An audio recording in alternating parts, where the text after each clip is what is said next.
Welcome to the 11th Commandment, brought to you by Spook Nation. I'm Brian Stevens here with Mr. Spook Spann. Brother, it looks like you just got out of the dang turkey woods, man. It's middle of July. So you're going to love this. So I've been out putting out mineral and Okay. moving a protein feeder this morning.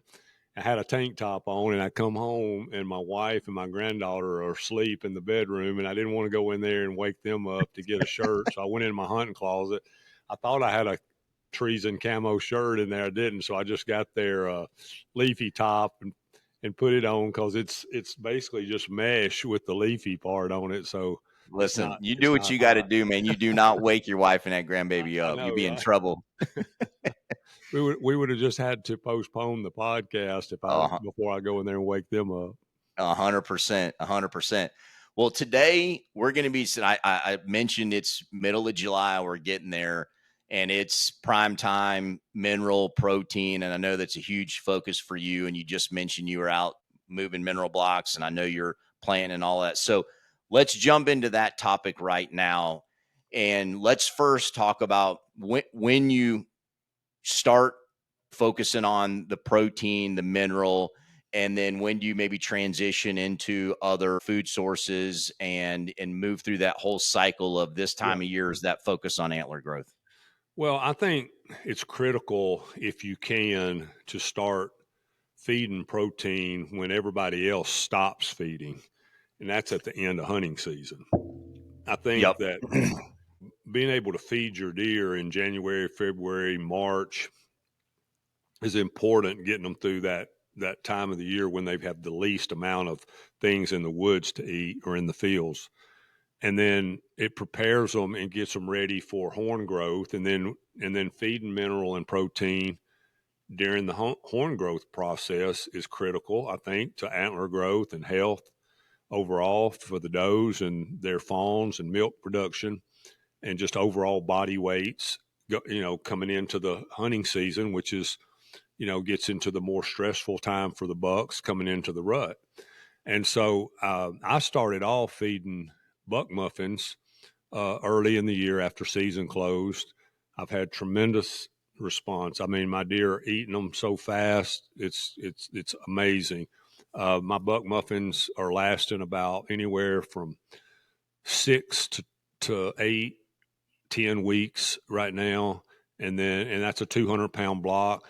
And then what I've also doing, so Danny from Flawless Whitetails brought me a bunch of her specialized protein mineral pellets and mineral. And so I've been filling up feeders with the protein mineral pellets, and I've been refreshing my mineral licks with her mineral and actually was doing that today when you texted me earlier, and I'll be doing some more this afternoon. There's some question on, okay, well, if you're trying to do both with the Buck Muffin, which has protein in it and minerals, and what is your concept on that? Well, my thought is I want to get them on both. Yeah. And I want to give them everything I can possibly give them, because as we know, deer are never satisfied with one particular food source. They're going to, if you've got everything out there, I've watched deer for years and years and years on my farms where I had alfalfa, clover, brassicas, corn, beans, the whole smorgasbord, buckwheat, oats, wheat, all these. I've had all that Yep. on the same farm at some same time, and then sit and watch them eat in a sage field for an hour before they come over into the Yep. the good stuff. And so that's my same concept. Now, what I'm not going to do is I'm not going to have a protein feeder sitting beside a buck muffin and a mineral lick. Yeah. I think that's part of the strategy where a lot of people mess up. I'm going to spread them out over in some different spots so that deer can be at different ones at different times, because a lot of times these deer get possessive and they also get defensive while they're on whatever the food source is. And And push other deer away. what's that? And they'll push other deer away. Exactly. So I'm gonna put it so it's not competing directly with each other 10 Yep. feet apart. And I think that'll make a big difference. I've got a buck muffin out here at home, And 100 yards away, I've got a flawless mineral lick. Well, they're killing my buck muffin. They're killing my mineral lick. So they're obviously getting something they need out of both sources. And then I'm going to put a gravity protein feeder up there today. I moved one from another farm, and I'm going to start with the flaw, but I'm going to put it a couple 100 yards away from the lick and from the buck muffin. And so I believe that's I can accomplish what I'm trying to accomplish that way, and just get them everything. I really like the products that Danny has at Flawless. She is so knowledgeable of all these categories. She has no fillers in her minerals. Most everybody wants to put 50, 60, 70% salt in their mineral content. She's only got 20. The rest of it is all different things like the essential vitamins and nutrients that deer need, like phosphorus and calcium and different things like that. And so I think that's what a lot of people don't realize about a lot of these things that they're buying, mineral and feed, is there's a lot of fillers in it. And I Yep. know a lot Well, of it's with any foods, man, and it other is, products. and You got to read the label. and I just don't think people realize I want a product. It might be a little more expensive, but it's like anything else in life. You get Yep. what you pay for. Well, and just as a note, as you continue to talk about this, is that she's not paying us to do this. This is just No, we're using her products and using these products because we know they work. So I just want to level set on that. I've been using Danny's products for years. Yeah, no, I know. I've I been just using level her set. seed. I've been using her deer scents. I've been using her mineral for years. I was using Flawless products before Danny bought the company. Yeah, And she has taken this company to a whole new level and really enhanced the quality of the products tremendously, even from what they were before. And I thought they were great before. And yep. she's just taking it to a whole nother level. She doesn't get, and I had a great visit with her on Saturday, and she came to the house and spent, the day with me and Marty, and we went out to eat lunch, and it was awesome. She doesn't get the respect that she deserves, being a female in kind of a male dominated industry, as a business owner and as a person who's promoting these high quality. Some people want to look at it as gimmicky or not real, but she is 100% real, 100% serious. She also is like myself and a lot of other people. She does habitat management for people. She lives up north, kind of on the southern Michigan, northern Indiana border, up in that area. So, a lot of her clientele is up that way. But she is very knowledgeable and very capable of helping anybody with their property and with her products. And so I promise Love you, that. I'm not going to use something that I don't think is going to help me in every Well, way possible when it comes to growing, hunting, and attracting big bucks. You know that. Anybody that knows Spook Spann knows I'm not using anything unless I'm feel very, very confident. If I try something and it's not working, then we'll go on to something else.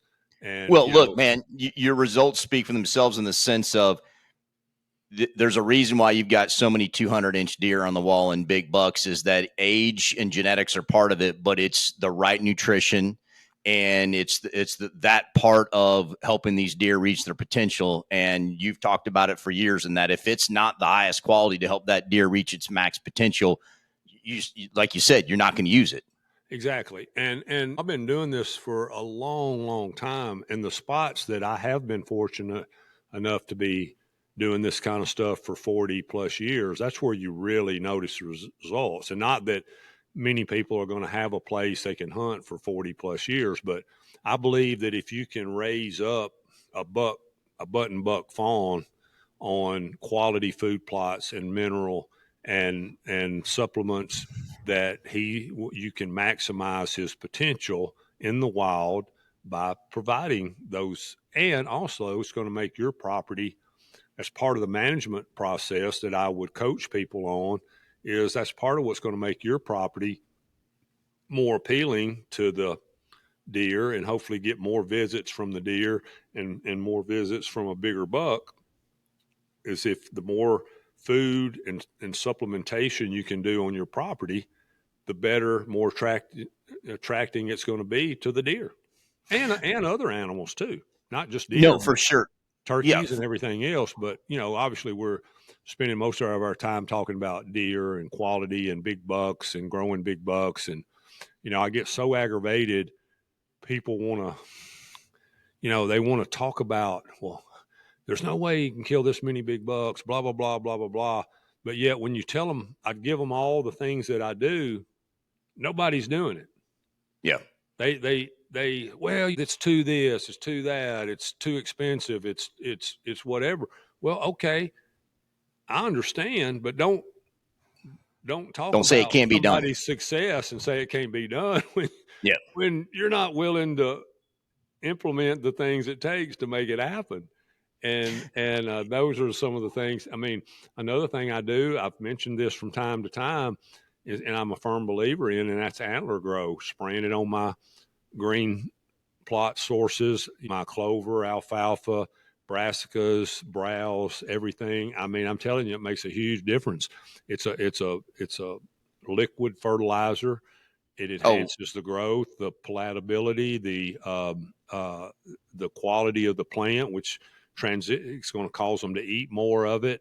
The deer like it. It's also somewhat of an attracted to it. Deer are attracted to the most nutritious food sources in their area. And so there you go. But yet when I tell people about it, I don't know. They just like, well, I don't know what people think. I don't know whether they Yeah. think I'm just lying or it's a gimmick or whatever, but it's the real stuff. I've been using it for 10 plus years. And No. so, yeah.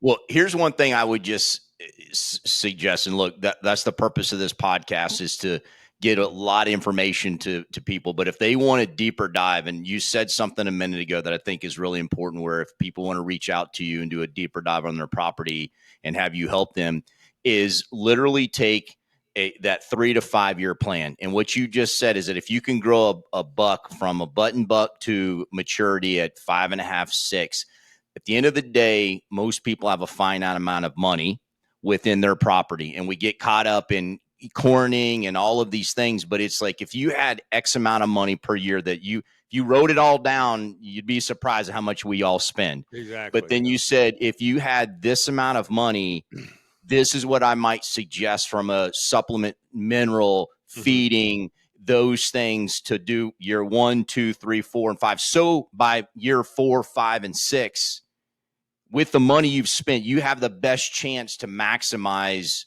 that deer and get the max potential out of that buck and or bucks. Yeah. That to me is the secret sauce of, I think, where people you could help them exactly do that more effectively. Well, because I know I've been guilty of that myself. Yeah, a person can give me their budget and I can give them what I would, the main places I would use that budget in the order of preference. And then some people have unlimited budget. And so they could do all the steps, Yep. but if somebody's got a, certain budget, then okay, let's take that budget and how can we maximize the quality of your property with the budget that you have to work with.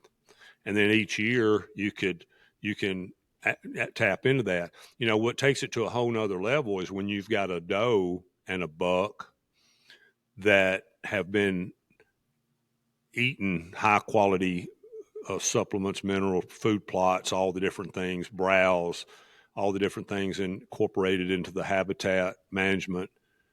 And then they've been on it since they've been born. And then they have a buck or a doe fawn that's been on it. And that you get a cycle where you've got deer that's been on this program for 8 or 10 years. I think that's when you really start to see. And listen, hey, how many of us sit around and talk about how fast life's passing by? We can sit here and talk about 6, 8, 10 years down the road, and it sounds like it's a long ways off. It's flying by. So if you're serious about what you're doing, it will literally. I remember planting some pear trees and pine trees years ago, thinking, man, I'll be I won't even be hunting anymore by the time this gets up big enough to.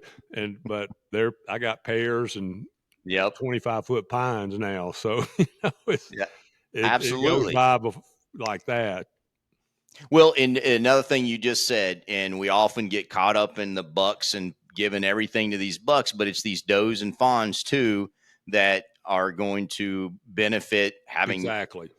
Yep. better better fawns, healthier, potentially twins, all of those things that help from a dose and birth Exactly. standpoint, not only our bucks.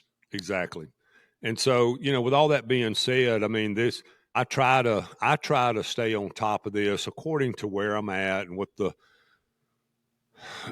legal ramifications are, what you can do and what you can't do. Like here at home, I try to start feeding as soon as season's over, feeding protein, and then try to carry it right up until say August sometime, Okay. maybe up until September. I've actually never hunted the velvet hunt in Tennessee. I had never found a deer that I really was patternable enough that early in the season that I wanted to shoot since they started that. So I mainly feed up to about usually around dove season, and then of course we have to stop. Now it's really awesome. They just legalized being able to hunt over feed in Tennessee. I think it goes into effect next year. So I hadn't found out the specifics on exactly if it goes into effect in this upcoming season or next season, but that's going to be coming to a point where we don't have to worry about that anymore, which Yep. is awesome because I want to be Yeah. able to Yeah. feed them protein year round. There are some companies that transition their mix in the fall and during hunting season to a more of a tractability type mix. It's maybe got a little bit more corn and molasses and some other things in it. It still has protein and mineral, but they might put a higher percentage of corn and molasses or peanuts or something like that in it just to make it a little more attracting during the hunting season time of the year. And then once that's over, you can transition back into the and I know Buck Muffin has done that. They've got a muffin he's coming out with that's going for the fall that's going to have molasses and more corn and Mm-hmm. peanuts and stuff like that in it that are going to be. It's more to but it's still going to have I think 18% protein, so it's Mm-hmm. still going to have a lot of nutrition in it. It's going to have crude fat in it, a lot of the minerals, but it's gonna have a little bit more appeal a little bit more to their taste buds rather than for their need of nutrients in the hunting season. So if you were, let's say in theory, it's going to start this year in Tennessee. Mm-hmm. All right. In theory, we don't know, but if it were, what would be the ideal feed that you would want to hunt over that's going to have an attractive as much nutrition as possible, that's obviously Well, reasonably priced, that you would say, hey, that's what I would hunt over versus just throwing out corn? so here's what I would do, and this is what they do a lot in the states. People that I know in states where they've been able to feed for a lot of years, and especially in Texas, is you'll get the corn still is probably the number one attractant for deer, True. and probably the least amount of nutritious value. It's kind of like candy to them. Yep. My suggestion is get a spin feeder that'll feed in the morning and the afternoon for about 10 or 15 seconds. And and if they want it, they got to come in the daylight to get it.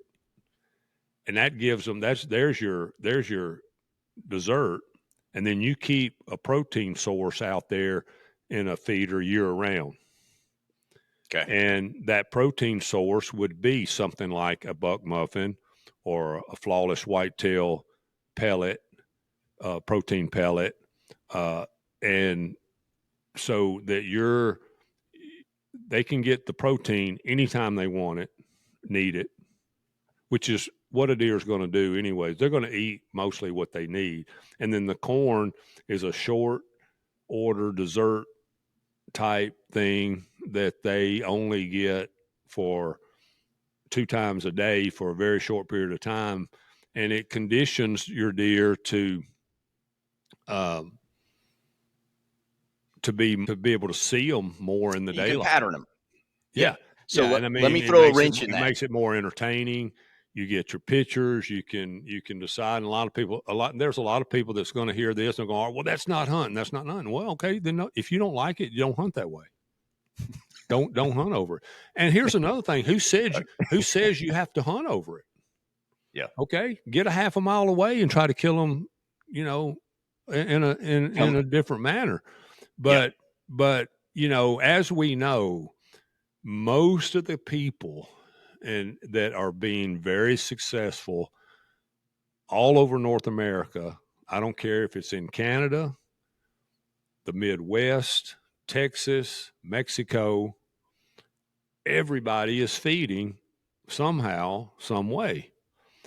Now, 100%. if you are not fortunate enough to own your own property, have access to property, family property, or permission to hunt on properties, and you're having to hunt public land and you can't feed, then you have to resort to the methods that we all used when we were younger in states like Tennessee where we couldn't feed, and that's reading the deer sign, all those conversations and podcasts that we've had about, learning how to read scrape lines, rub lines, travel patterns, pinch points, funnels, and all those things. And that's what you do. You just adapt to what is available. Mm-hmm. But if these opportunities are something that you can take advantage of and you want to take advantage of and you want to advance your herd and you want to advance your opportunity, then these are some of the things that you can do to help with that. And like I said, you analyze your budget and what you can spend, just like you would if you were buying a new bow and arrows or a new gun and a scope or a new truck or a new house or whatever. Your budget dictates what size house you can buy, how nice a truck you can buy, which bow you can buy. And so then that's what you do when you're managing your property. Yep. All right. I'm going to throw a wrench in there for you. All right. I like them. I And like wrenches. all right. We talked a That's why little I bit got a about big this. toolbox. Perfect. You do on those shoulders. So Grant was on with us, Mm-hmm. and I shared with you some of the thing that seems to be a nuance down here in Central Florida on the ranch, and that is Billy and I corn year round. We got a lot of does. Mm-hmm. We just during the summer do not have hardly any bucks. Now you got a mile, 2 miles from us. A lot of these guys, and we're doing that more this year, is they're feeding through using an all season time feeder. This what we call it's a Walpole mix. It's a company down in Okeechobee, and they have a good protein mix. It's got a lot of different things in it, almost like a sweet feed, higher protein content. And these guys are getting, like, over the last couple years, 3 to 4 times the bucks going to those than we are just coming to corn.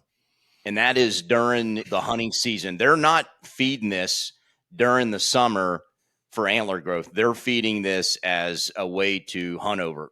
Yeah. So, like, what do you think is the anomaly there? It's obviously they're getting something they're not getting somewhere else, but clearly that feed is attracting them to walk and be So if it's within miles from where our property is. So sweet feed, that was a term that came from feeding horses, and And our it's got cows, yep. molasses in it.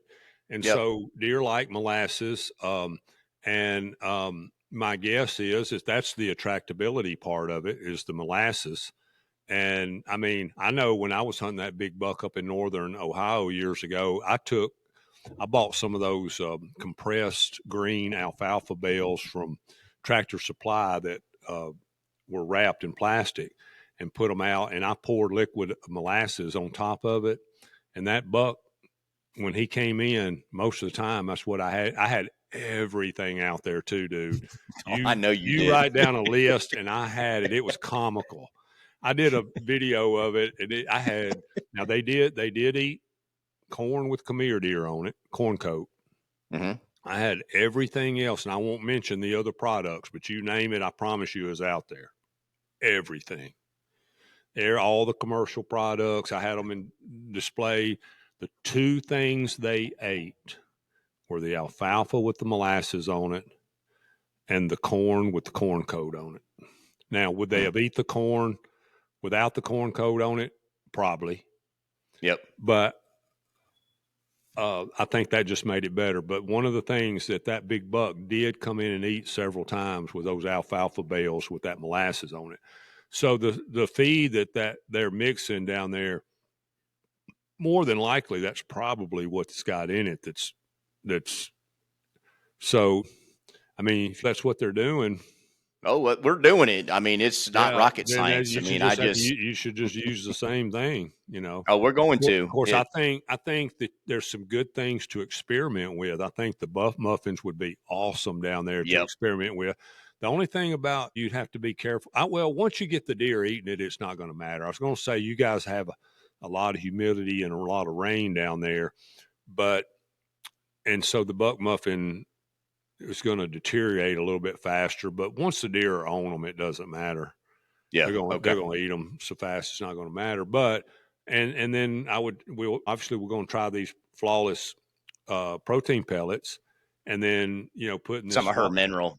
yeah, and then put the flawless mineral out, and I think you'll see a difference in a 2 to 4 year period of you'll start getting more of those bucks to stay Yeah. on you. Yep. No, for sure. So, okay, from a planning standpoint, from a seed standpoint, are you doing anything different where you started back in June, then when you transition into more of a fall winter type of food plot and seed? So let's walk through some of that transition Yeah, so of the main thing I'm doing right now that I do in the spring and especially in June and then up into July, according to how much rain, is keeping my clover clipped, spraying for grass and weeds in the clover, especially grass. That's just normal that there's going to be grass get in your clover. You're going to spray clethodim. You can spray clover with Roundup. If you do it right and you use the right mix, and it'll clean everything up. But then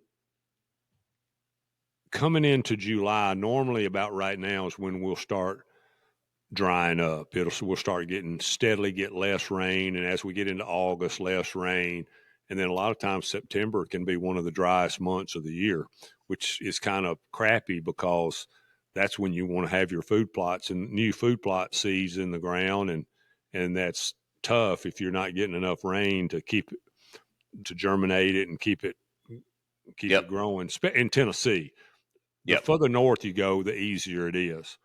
Our fall sowing season here is August 15th to October 15th. I like to spray my plots.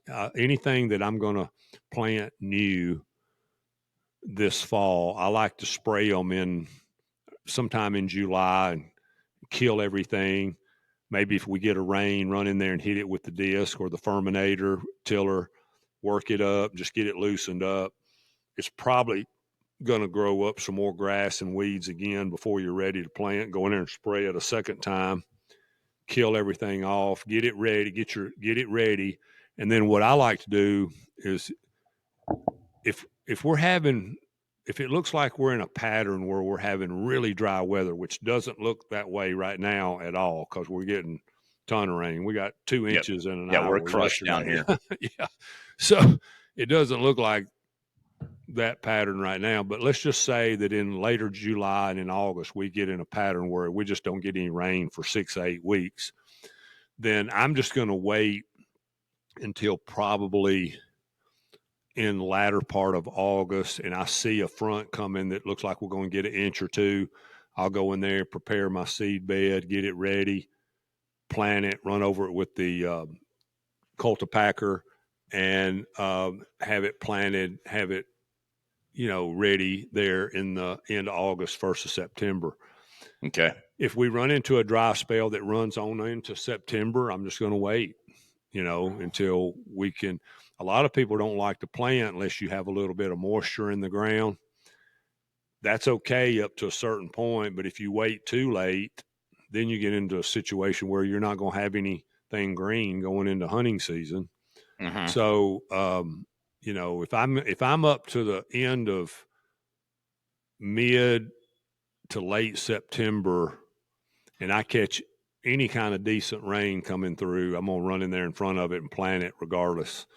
Even if the ground's dusty, I'm still gonna plant it. A lot Okay. of people might argue with that philosophy, but it's always worked for me. It really all just comes down to getting rain. Yeah. Yep. Okay. And are there particular seeds that you're going to focus on? So there again, I'm going to focus on Danny's seed blends, which got clover, chicories, brassicas. A lot of times I like to mix brassicas in with the clover. The Okay. clover you're not going to get much out of until the next spring, summer, and fall.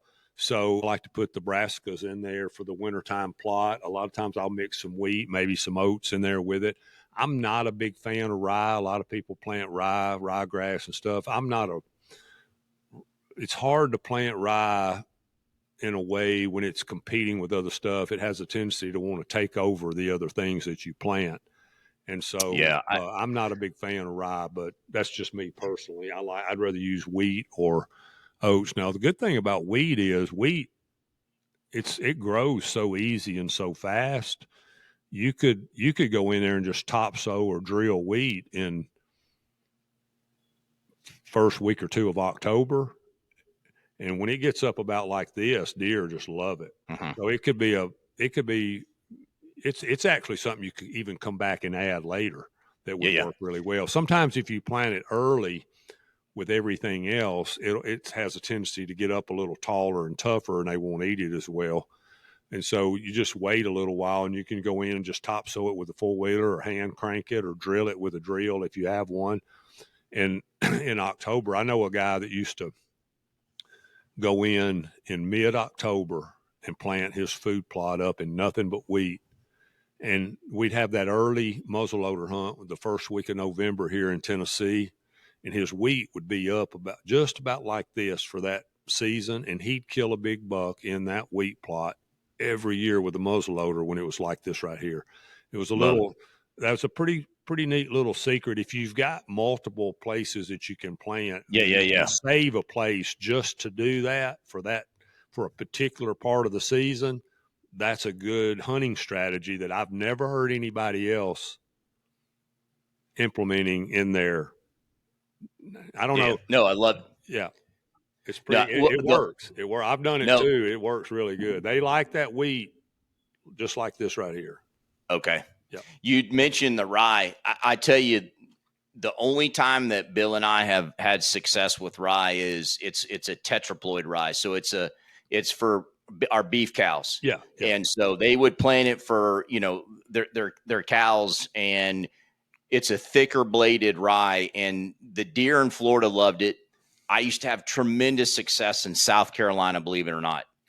Well, I Horrible. can see, The deer in and I Georgia get, I did not would ex- not touch it. exactly, and I get it because Florida is a kind of a different animal altogether, and it is unique in Florida, and I can see how that would make it. And listen, I've seen deer on rye fields before. Don't get me wrong. No, I know what you're saying though. Like, It just it's not as good as other things. And like exactly. in South Carolina, it was phenomenal. In Georgia, I had some of the most beautiful rye fields of that tetraploid rye. Hmm.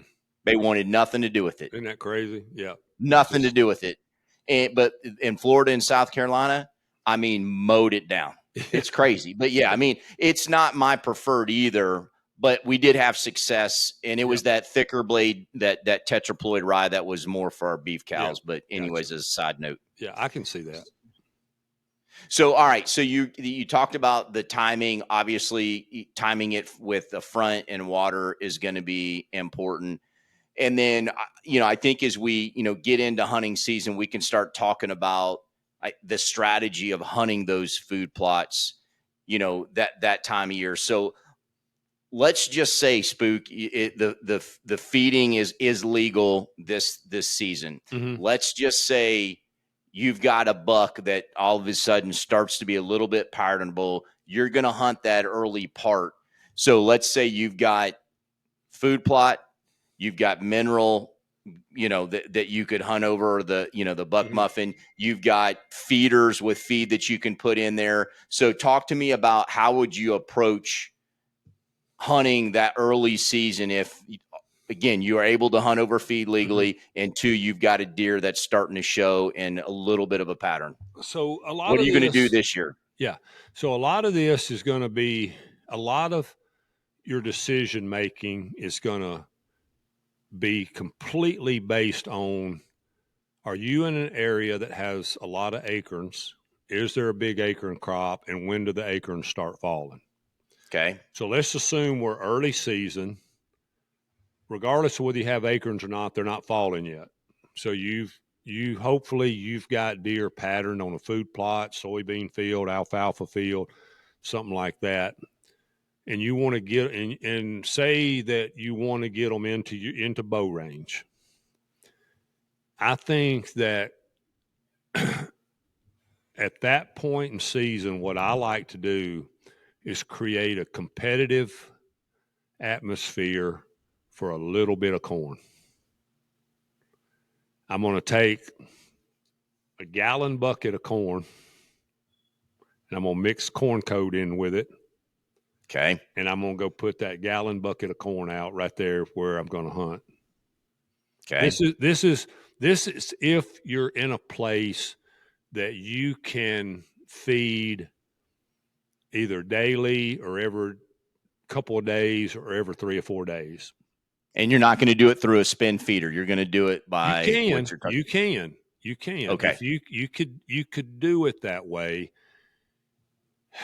My experience has been is that your bigger, older bucks in the Midwest, let's just say in places where you can feed like Ohio and Kentucky, I don't know what it is. Even though they know the feeders there, and they still have hesitancy into coming into it. Okay. And if you can just if you can just move that corn, if you just pour out a little bit of corn, it could be some other kind of attractant, but like we've already said, corn just seems to be generally a preference. Now it could be that sweet feed you're talking about with a Mm-hmm. little bit of, it's probably got corn in it already. Yep. It could be that, but when you get a dominant buck coming into something like that, and it's kind of in a more natural setting where there's not a feeder, and you pour out just a little bit, he tends to become, he's the boss. He's going to get what he wants, and he's going to tend to hang out closer and come in more often and earlier in fear that when he comes in, it's going to be gone. Got it. And I know it sounds crazy. And the person who taught me this is in Oklahoma that had an incredible product back then that he got bought out, and the guy that bought it, and I'm not going to name any names because it doesn't matter, but the product that he developed out of OSU, he and his partner, was phenomenal. It's the best deer attractant I've ever seen. And they actually discovered it by accident. They actually were trying to create something, and they messed up a batch of it and poured it out, and the deer killed it. Mm-hmm. Thank goodness they were documenting each Yep. experimental project, and so they went back and looked at what they had Oh, done I to it. remember you and I talking about this years ago, So but you keep know going. I know exactly what you're talking about, brother. about. And they figured out this concept by accident about how these bucks were getting possessive when there was just a little bit of product out there, and how they were hanging out and a lot of times laying down beside it, and just crazy stories of Mm-hmm. wild deer doing things that you wouldn't believe, which told you that, you know, it had a little bit of addictiveness to us. Plus they they became possessive over the spot, territorial almost. And so I started experimenting with that product in some places like Ohio and Oklahoma, Kansas, Kentucky, and I was getting the same results. Well, it also works with corn and other things. I could sit here and tell you 10 stories about whether either me or somebody I know would be in a position to go out and maybe pour some out every 2 or 3 days. Just it could be even just like a big coffee can full, or a gallon jug, or you know, maybe a 5 gallon bucket that's maybe a third full. And if they wanted to get some of it, they knew they had to get in there before the does and little bucks Mm-hmm. in the afternoon, or it wasn't going to be there. It's gone. And Yep. so I'm telling you, dude, it worked phenomenally. I was like, this is awesome. Okay. But All right. but it's a situation where if it's a long ways away, or in a different state, or you don't have somebody that can help you, or you know, you can't make it work. Of course, I've never been able to try it here at home because of the fact that we couldn't hunt over feed. Yeah. So it hadn't really mattered.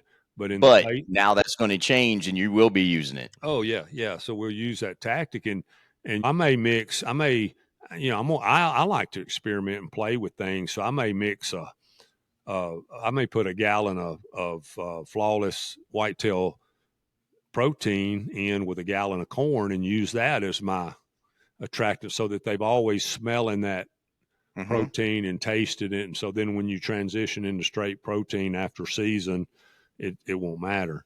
But and still the strategy with having a corn feeder, it works phenomenally in Texas.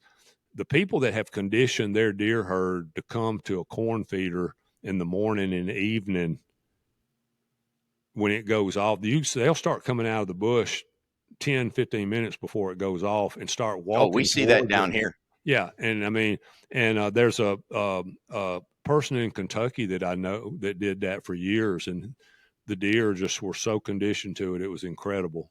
And uh, he kept protein out 24/7, 365, and then his spin feeder would go off on the corn once in the morning, once in the evening, and deer would come out. Now, is the big buck going to come into it every time? No. Mm-mm. A lot of times he wouldn't come into it at all. But what he would do was, if a doe was in heat and she came into it, he would come up to a certain spot and stand there and watch, or he might Yeah, come up there and get a bite. And late season, when there was no food, he would definitely come into it. for sure. Yeah. Yep. Love it. Okay. Well, good. This is a good conversation, and I think one that we want to continue to have as we get into, really, before we know it, in the next 40 days, people are going to be hunting 40, 45 days. It's hard to believe, man. Oh no, it's like rapidly approaching. And really, by now here, the Midwest, you can tell what the buck's going to be. Yeah. You can tell. I've already got pictures and stories of 200s that you can just tell the buck's going to be. Yep. You know, he's going to be over 200, or he's going to be over 170, or whatever. You know, I probably got Yep. 10 pictures on my phone already of bucks that, like, yeah, that. And I'm running down leads already and Yep. just trying to make things happen. I found a couple big ones in Kansas that I'm excited about, and one in Ohio, actually two in Ohio already, and so that we know is going to be over 200. We can already tell it. No, love it. Well, I know I'm going to be likely filming one or two of those with you this I hope year, so. and then Tommy as well. So, no, look, this is awesome. So, what I would say to everybody is, between now, let's say, is the middle of July to the end of August, send us your questions. You know, Yeah, send them to Spook, send them to us, and that way, if there's anything this time of year that you want us to talk about or give you some insights on, that before we get into the hunting part, and we'll get into plenty of that, send them to us and let us know. absolutely. Because I tend to forget certain things and take certain things for granted, and there's, a lot of times the simple things are what make the difference in your success. And so, yeah, don't be afraid to ask any question. There's nothing's out of the off the table for any question when it comes to big deer, because it could be, every situation is different. Nope, absolutely. And I think today was a great conversation, and I think some little pearls in there for individuals. And then, like I said, we hopefully give you a bunch of pearls, but if you want a deeper dive, reach out to Spook directly, and he can help you really do a full analysis on your property and maybe help you with a longer term plan and do it not only for this year, but for multiple years where you're going to really get the benefit of growing some, bigger, more mature deer. So It's really with what that, I my man, love. yeah, go ahead.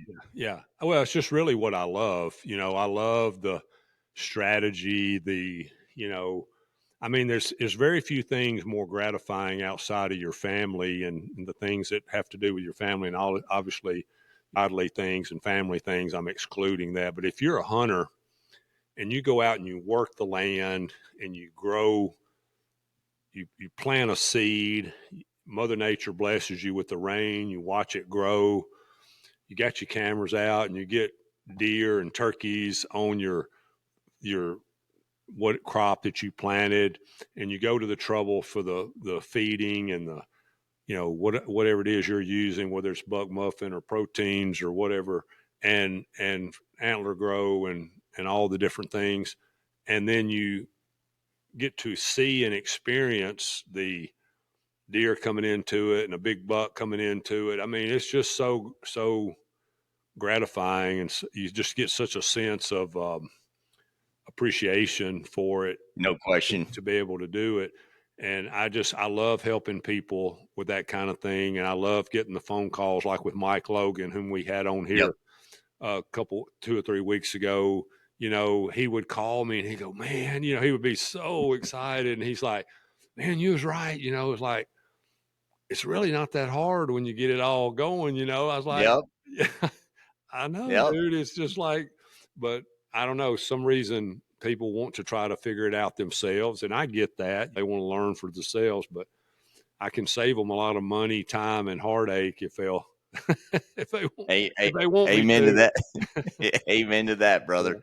Yeah, Amen to that. Well, look, thank you again, my friend. And as always, we both very much appreciate everybody listening and supporting absolutely.